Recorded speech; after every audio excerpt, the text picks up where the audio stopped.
They say that money can solve 99% of your problems.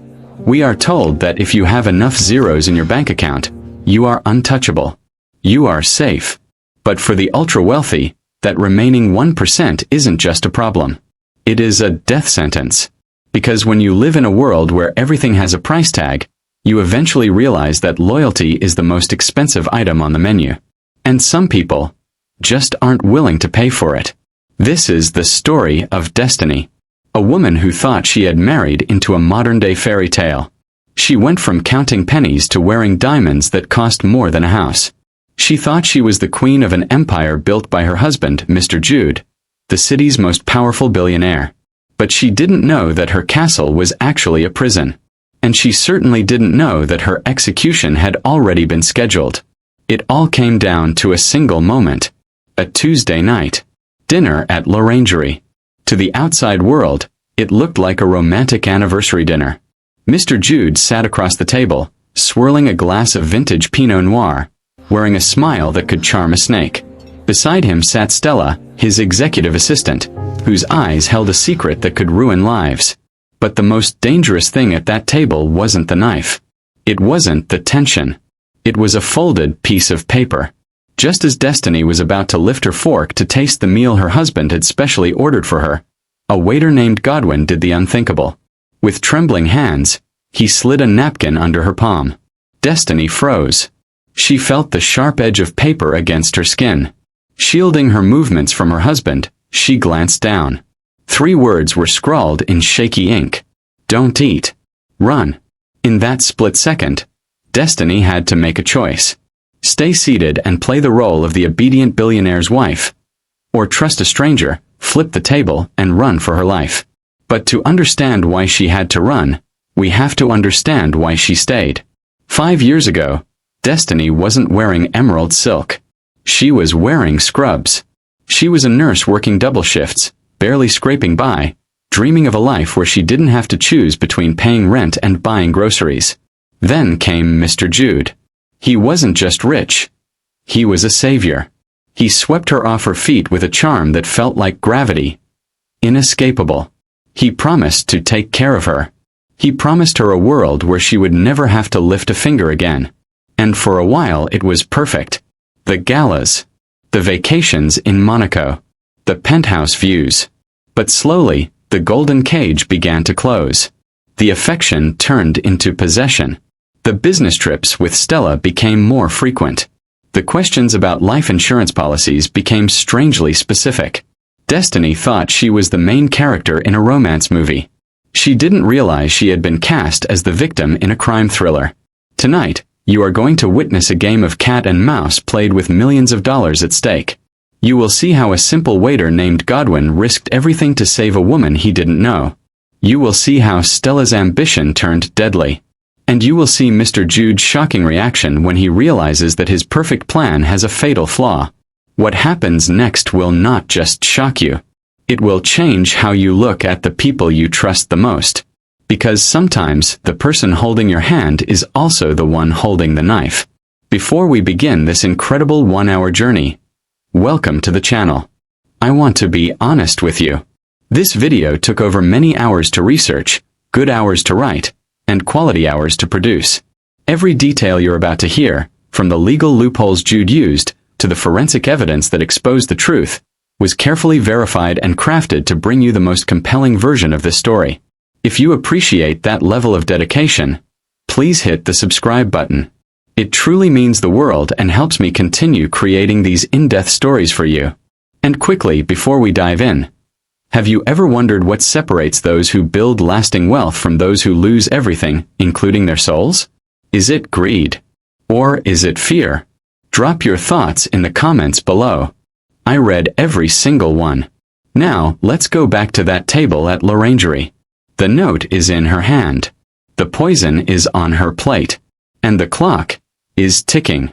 This section of the script establishes the stark contrast between Destiny's humble beginnings and the high-stakes, suffocating luxury of her life with Mr. Jude. Long before the emerald gowns and the rooftop dinners, Destiny lived in a world defined by the smell of antiseptic and the hum of fluorescent lights. Destiny wasn't born with a silver spoon. She was born with a sense of duty. Growing up in a cramped two-bedroom apartment in the working-class suburbs of St. Jude's district, she watched her mother work 3 cleaning jobs just to keep the lights on. Destiny learned early that money wasn't for fun, it was for survival. By age 24, she was a registered nurse at the city's busiest public hospital. Her life was measured in 12-hour shifts and $5 cafeteria sandwiches. She was the kind of woman who would give her last $10 to a patient's family, even if it meant she had to walk home in the rain. But Destiny had a dream. She didn't want a yacht, she wanted a clinic. She wanted to build a place where people like her mother wouldn't have to choose between medicine and a meal. She was driven, focused, and most importantly, completely unprepared for a man like Jude. The shift happened on a rainy Tuesday. Mr. Jude, the man whose face graced the cover of Forbes 3 times in 1 year, was admitted to the VIP wing after a minor exhaustion-related collapse. He was a man who owned the sky, but in that hospital bed he looked human. Destiny was assigned to his care. She didn't treat him like a god.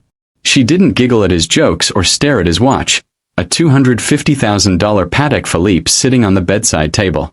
She simply checked his vitals and told him, quite firmly, to eat his broth and turn off his phone.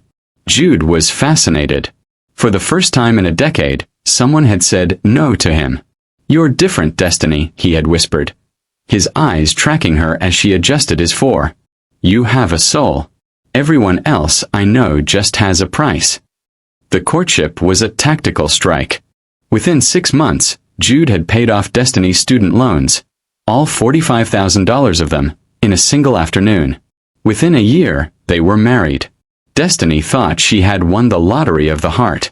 She moved from a rented room to the Apex penthouse, a $30 million architectural marvel overlooking the skyline. Her closet was no longer filled with cotton scrubs, but with $5,000 silk slips and custom-made Italian leather shoes. But as the bank balance grew, the world grew smaller. Jude's love was a heavy thing. It was possessive. He didn't want her working at the hospital anymore. "Why would my wife deal with blood and misery when she can deal with art and charity?" he'd say.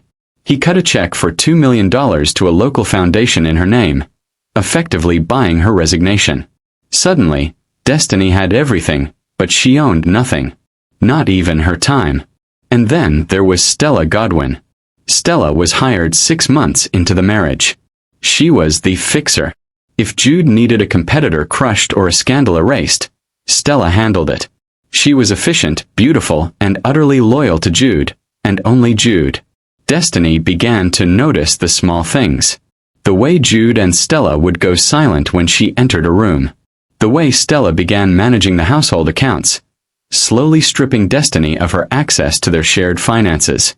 "It's for your protection, darling," Jude would say, his voice like velvet, whenever Destiny questioned a blocked credit card or a changed password. "The world is a dangerous place for a woman of your status. Let Stella handle the stress." By the 3rd year, the protection felt like house arrest. Destiny was living in a palace of glass, but she was starving for a real conversation. She started to realize that Jude hadn't fallen in love with her soul. He had bought it because it was a rare collectible.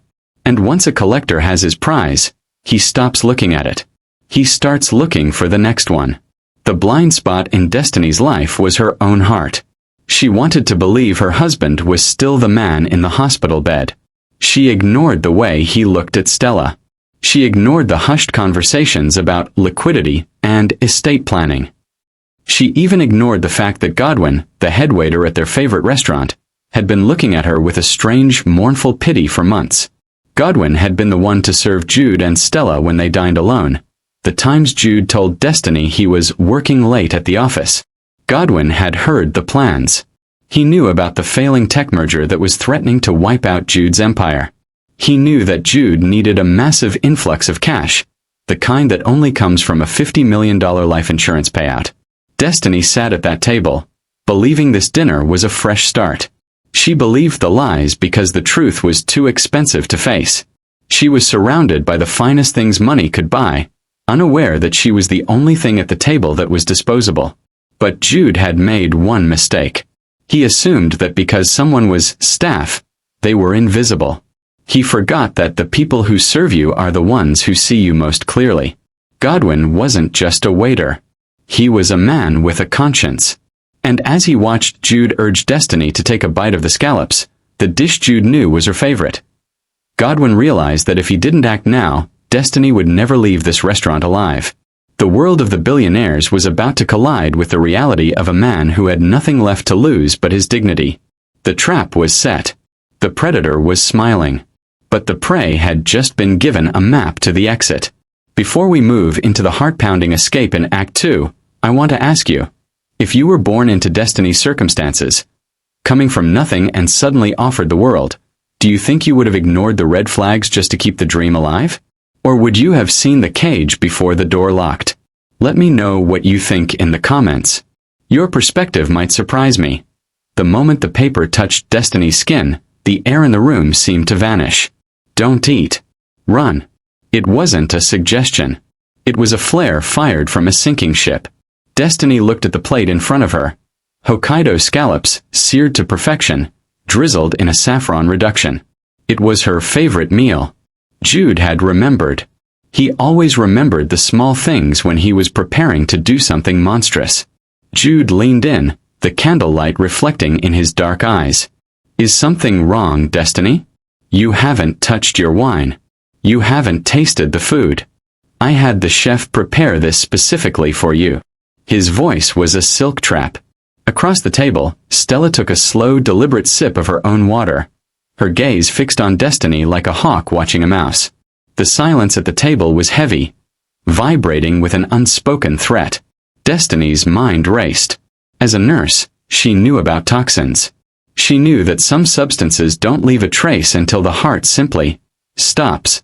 She looked at Godwin, the waiter, who was now standing by the service station. His face a mask of professional indifference, but his knuckles were white as he gripped a tray. Then the decision. The moment that would define the rest of her life. Destiny didn't scream. She didn't faint. She reached deep into that well of survival she had developed back in the hospital wards. She looked Jude dead in the eye and smiled. It was the hardest thing she had ever done. I'm so sorry, Jude, she said, her voice steady. I think the excitement of the anniversary. I feel a bit lightheaded. I need to go to the powder room to splash some water on my face. I'll be back in 2 minutes. Save me a bite. Jude's expression flickered. A shadow of annoyance? Or suspicion? He glanced at Stella. Stella gave a microscopic nod. Don't be long, darling, Jude said. The food gets cold quickly. And we have so much to discuss. The second she was out of their line of sight, the mask shattered. Destiny didn't go to the restroom. She turned toward the kitchen service entrance. Suddenly, a hand gripped her elbow. She almost screamed, but a firm palm covered her mouth. It was Godwin. Not that way, he hissed, his voice low and urgent. Jude's security team is at the main entrance and the service lift. Stella hired them. They aren't there to protect you. They're there to make sure you don't leave until the accident happens. Why are you doing this? Destiny whispered, tears finally blurring her vision. Because I remember you, Godwin said.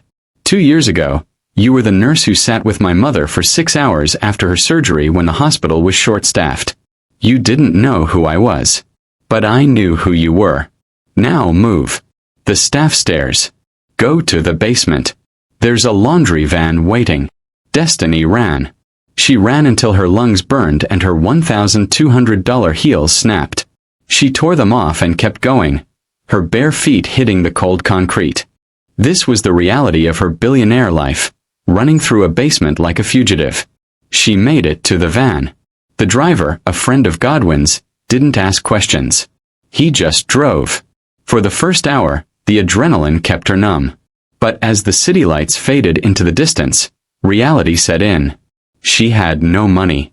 Stella had frozen her personal accounts weeks ago under the guise of portfolio restructuring. She had no clothes other than the silk dress on her back. She had no friends. Jude had systematically alienated her from everyone she knew. She was a billionaire's wife with a net worth of 0. The obstacles were immediate and brutal. By the next morning, Jude had already spun the narrative. The headlines didn't say, "Billionaire tries to poison wife." They said, "Wife of tech mogul suffers mental breakdown, disappears after anniversary dinner." He was using his wealth to erase her. He wasn't just trying to kill her body. He was killing her reputation. If she went to the police, she would look like the unstable wife he had described. He had the best lawyers, the best PR teams, and the best fixers. But hardship reveals character. Destiny realized she couldn't fight Jude with money. She had to fight him with the one thing he didn't understand: the truth. She reached out to an old contact from the hospital, a former patient whose life she had saved, who happened to be a retired private investigator. He was the only person Jude couldn't buy because he owed Destiny a debt that money couldn't settle. "He's bleeding cash, Destiny," the investigator told her. "The tech merger failed. He's looking at a $200 million hole. If you die, the insurance covers it. If you disappear, he can eventually declare you dead and claim the payout. But if you stay alive and file for divorce now, you trigger a morality clause in his contracts that will bankrupt him instantly." The stakes were clear. This wasn't just about survival anymore. It was about justice. Destiny felt a new sensation. It wasn't the fear of the nurse, or the passivity of the trophy wife. It was the cold, hard steel of a woman who had been pushed too far. She began to coordinate with Godwin. They needed the one thing Jude had left at that table: the poison plate. Jude thought he was the one playing the game. He didn't realize that Destiny had spent years watching him. She knew his passwords. She knew his habits. She knew that behind the billionaire facade, he was a man terrified of being poor again.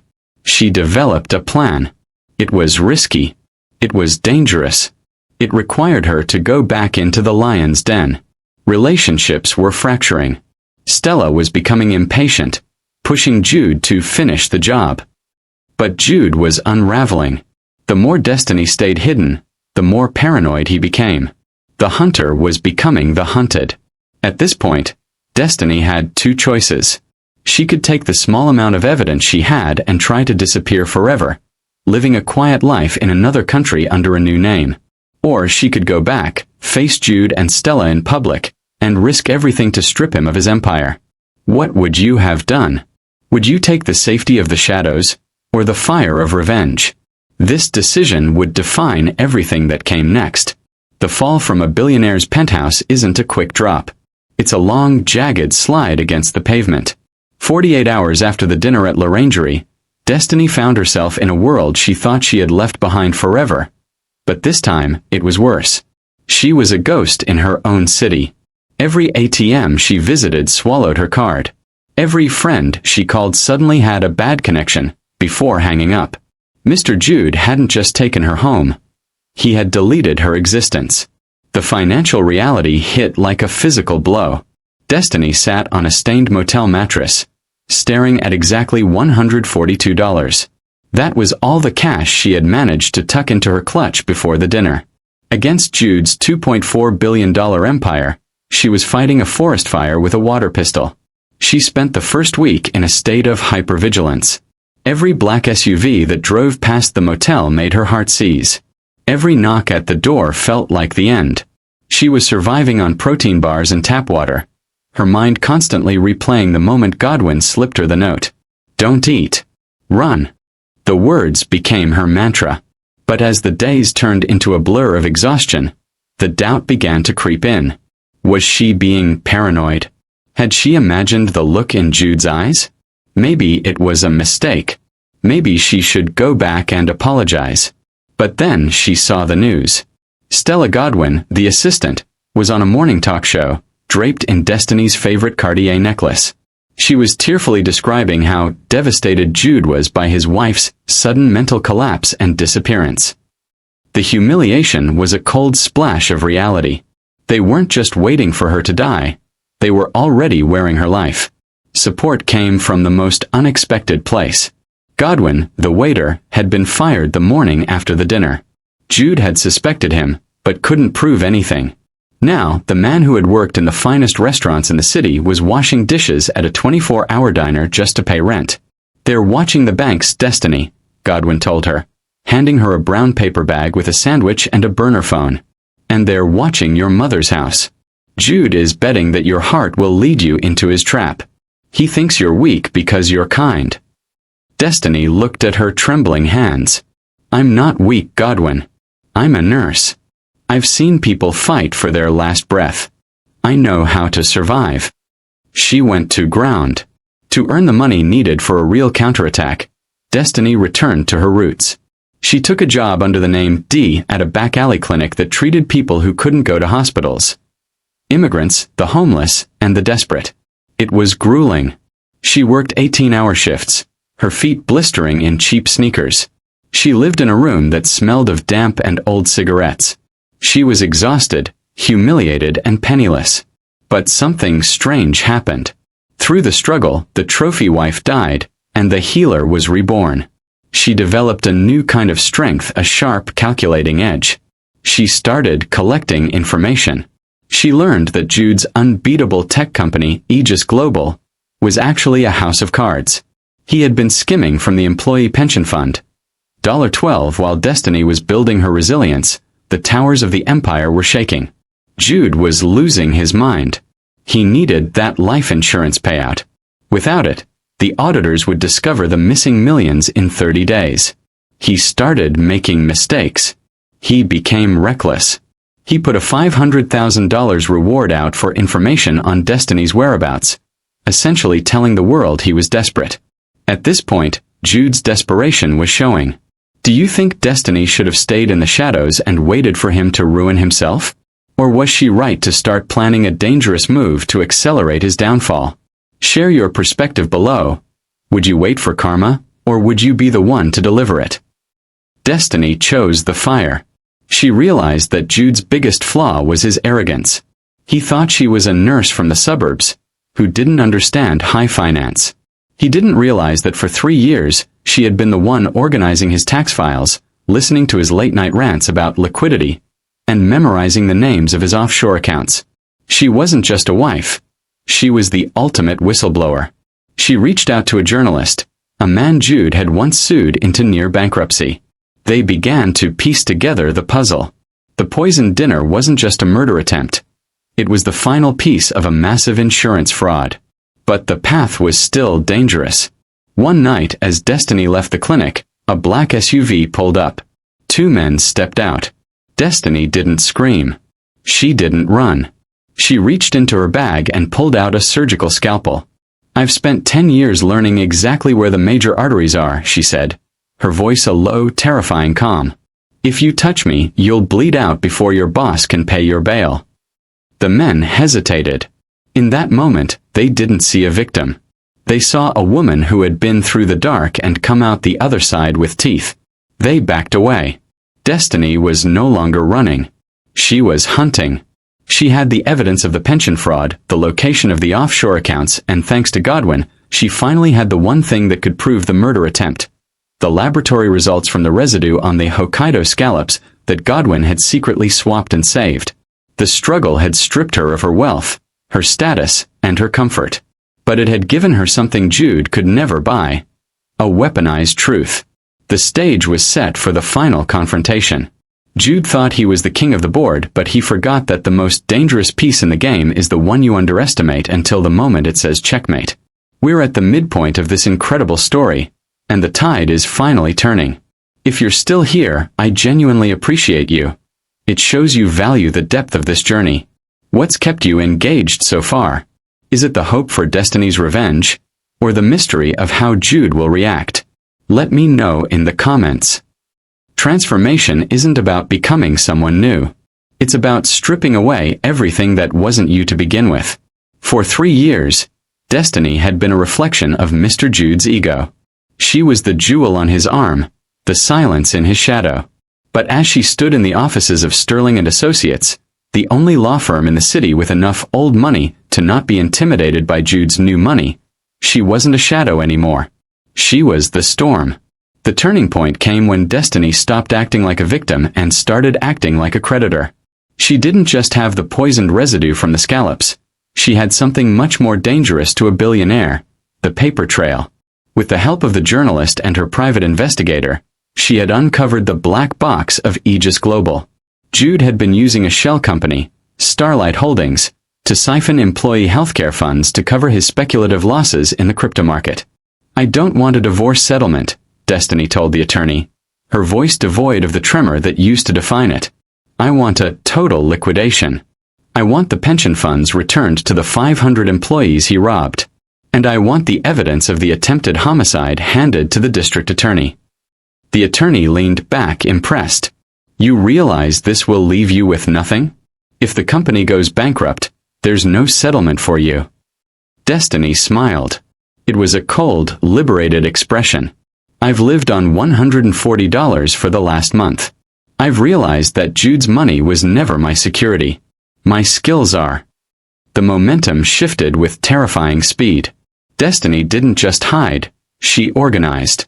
She used the last of her energy to form an alliance with the very people Jude had stepped on to build his throne. She met with the former CFO whom Jude had fired. She met with the janitors who had seen him shredding documents at 2 a.m. She was building a network of the invisible. As her resources grew, so did her influence. She secured a bridge loan from a group of female philanthropists who were moved by her story.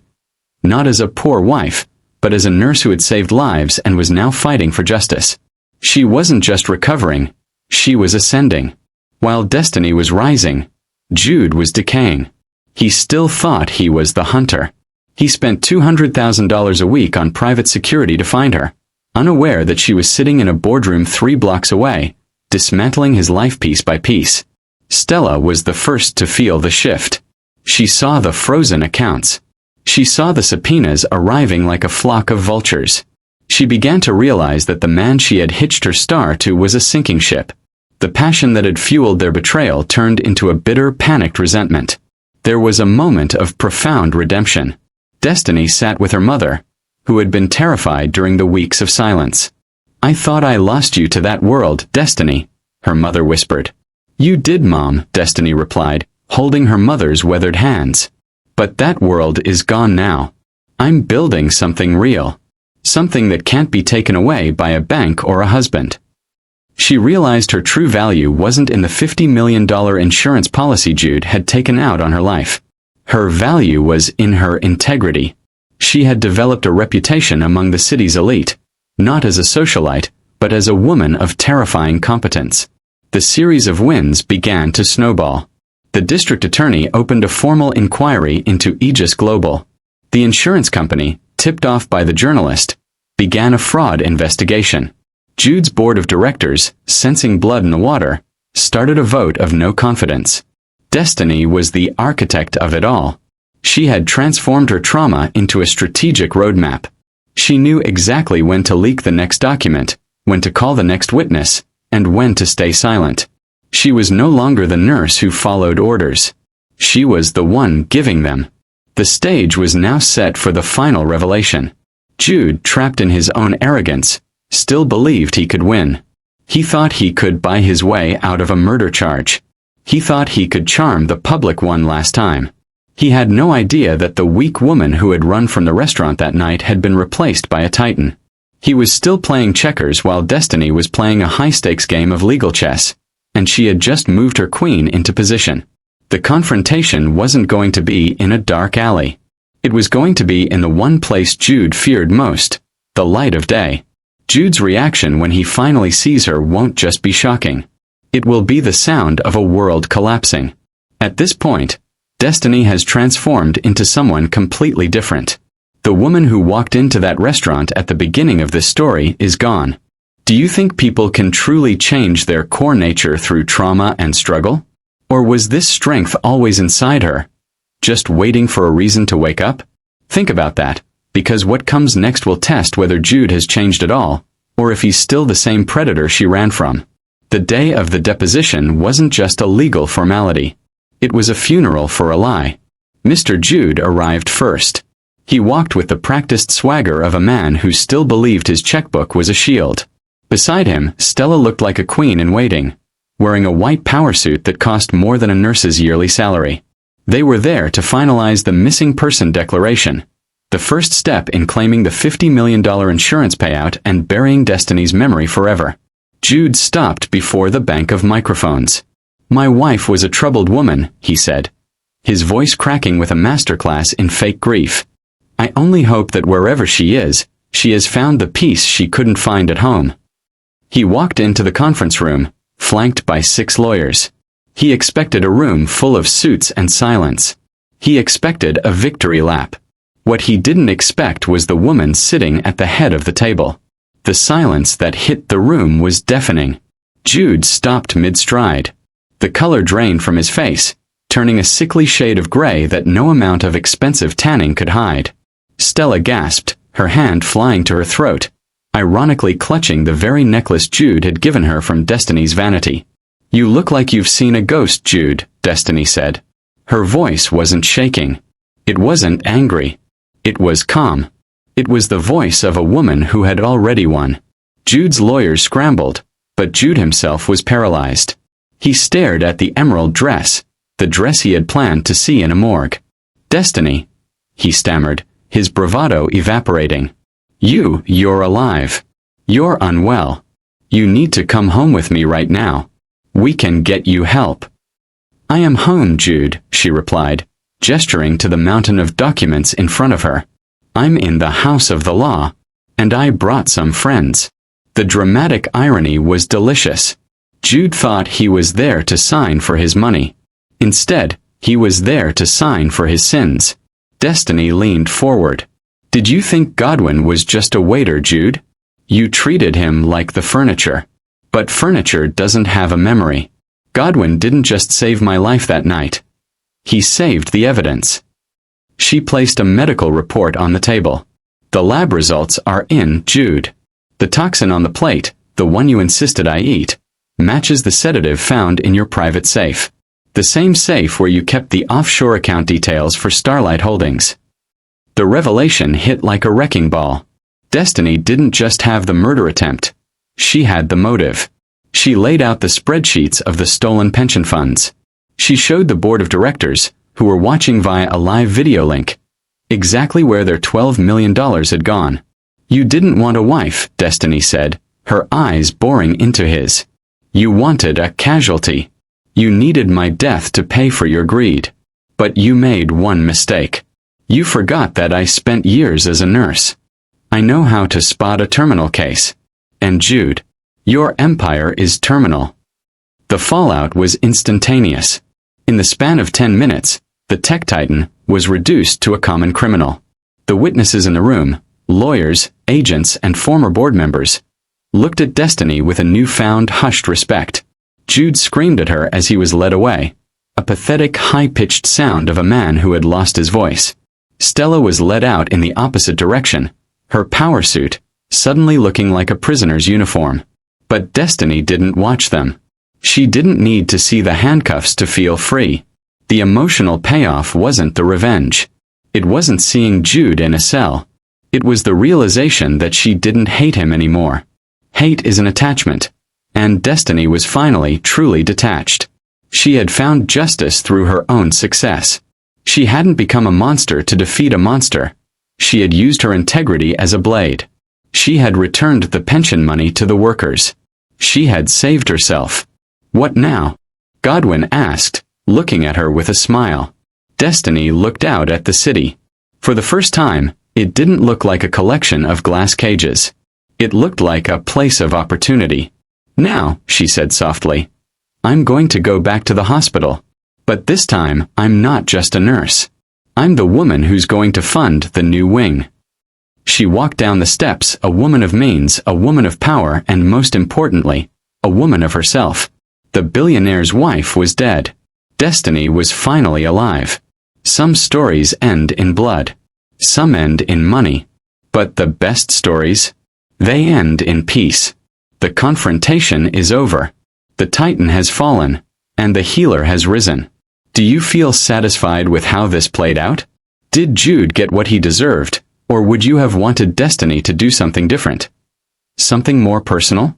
There's no wrong answer here. Let me know your thoughts on this ending in the comments. Reflective, triumphant, and serene. The dust from a collapse always takes longer to settle than the explosion itself. For Mr. Jude, the transition from billionaire to inmate was a brutal education in gravity. The man who once flew in custom-fitted Gulfstreams now counts his world in the inches of a concrete cell. His assets were stripped by the courts to repay the $12 million he stole from his employees' futures. The social circles that once clamored for his presence now pretend his name is a curse word.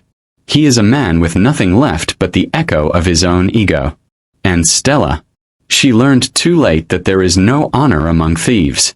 When the subpoenas arrived, she tried to trade Jude's secrets for her freedom, only to find that he had already blamed her for everything. She remains a pariah, her reputation as a fixer permanently broken. But while the towers of greed fell, a new foundation was being poured. Destiny's rise was not fueled by headlines, but by impact. She didn't take a dime of Jude's remaining blood money. Instead, she used her share of the whistleblower reward and her growing reputation to launch the Mercy Medical Foundation. She went from being a nurse in the shadows to a leader in the light. The city's medical community now looks to her not as a socialite, but as a visionary. She has achieved a level of financial and emotional stability that Jude's billions could never buy, because her wealth is built on trust, not theft. Looking back, Destiny realizes that the struggle wasn't just a detour. It was the destination. She often thinks about that night at l'Orangerie. She realizes now that Jude's cruelty was, in a twisted way, a gift. It was the fire that burned away the trophy wife, to reveal the woman of steel underneath. Hardship didn't just make her stronger. It made her true. She learned that safety isn't a penthouse with a locked door. It's the ability to walk through any storm and know you can find your way home. The full-circle moment of vindication came just last month. Destiny returned to the hospital where she once worked double shifts. But she wasn't there to check vitals. She was there as the primary donor for the Destiny Hope Scholarship, a program designed to put working-class girls through medical school. As she walked those halls, she realized she no longer felt the weight of the emerald necklace. She felt the lightness of a life well lived. Today, the names have shifted. Jude is a number in the state system. Stella is a cautionary tale whispered in boardrooms. And Godwin. He is the director of operations for Destiny's Foundation, finally treated with the dignity his character deserves. Destiny lives in a modest, sun-drenched home by the water. There are no security guards, no hidden cameras, no silk cages, just the sound of the wind and the knowledge that she owes her life to no one but herself. She has built a kingdom on the ruins of a prison. The world sees a survivor. But when Destiny looks in the mirror, she sees a conqueror. She didn't just survive the billionaire's plot. She outlived his world and built a better one in its place. Looking at where everyone ended up, the prison cell for Jude and the clinic for Destiny, do you believe in karma? Or do you think this was just the natural consequence of the choices they made? I want to hear your perspective. Is there a cosmic balance, or did Destiny simply create her own luck?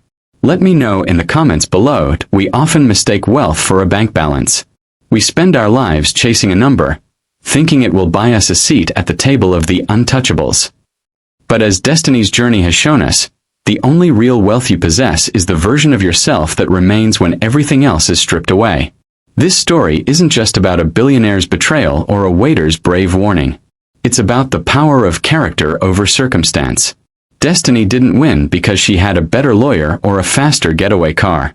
She won because she refused to let her husband's cruelty become her own. She chose excellence as her weapon, and integrity as her shield.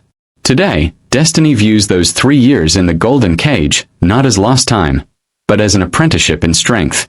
If she could speak to that younger version of herself, the one trembling at the dinner table with a secret note in her hand, she wouldn't offer comfort. She would offer a promise. She would say, "The fire doesn't destroy the gold, it only burns away the dross." Destiny's philosophy is simple now. True success isn't about how many people serve you. It's about how many people you are capable of serving. She has redefined her life by the lives she saves, not the money she spends. She has broken the generational pattern of poverty, not just by making money, but by changing her mindset from one of survival to one of legacy. She has no bitterness left for Mr. Jude. To hold on to anger is to remain a prisoner in his house. Instead, she views him with a measured, almost clinical pity. He was a man who had everything and realized, too late, that he owned nothing. He chose a destiny of isolation, while she chose a destiny of impact. For those watching this, Destiny's story is a mirror. It asks you, what are you measuring your worth by? If it's the brand of your clothes or the title on your business card, you are building on sand. The universal lesson here is that temporary setbacks, no matter how terrifying or public, are often the blueprints for your greatest success. When the world tries to silence you, it is usually because you have something worth saying. When someone tries to run you out of your own life, it's often because they are afraid of the person you are becoming. Love yourself enough to transform. Be brave enough to run when your intuition whispers. And be strong enough to build a new world on the ruins of the old one. Justice isn't always a gavel hitting a block in a courtroom. Sometimes, justice is simply living a life so beautiful and so full of purpose that the people who tried to destroy you become nothing more than a footnote in your biography. Destiny started as a nurse, became a trophy, and ended as a titan. But the most important thing she ever became was free. The journey is complete. You've seen the rise, the fall, and the ultimate transformation. Before you go, I want to ask you one last thing. What is one golden cage in your own life that you need to find the courage to leave behind today? Is it a job? A relationship? Or perhaps a belief about yourself that no longer fits? Share your story below. Let's support each other in our own transformations. Thank you for watching this incredible journey. If this story moved you, don't forget to like and subscribe for more deep dives into the lives that change our world. Until next time, stay strong, stay true, and remember, the note is in your hand. What you do next is up to you. I am the Story Keeper.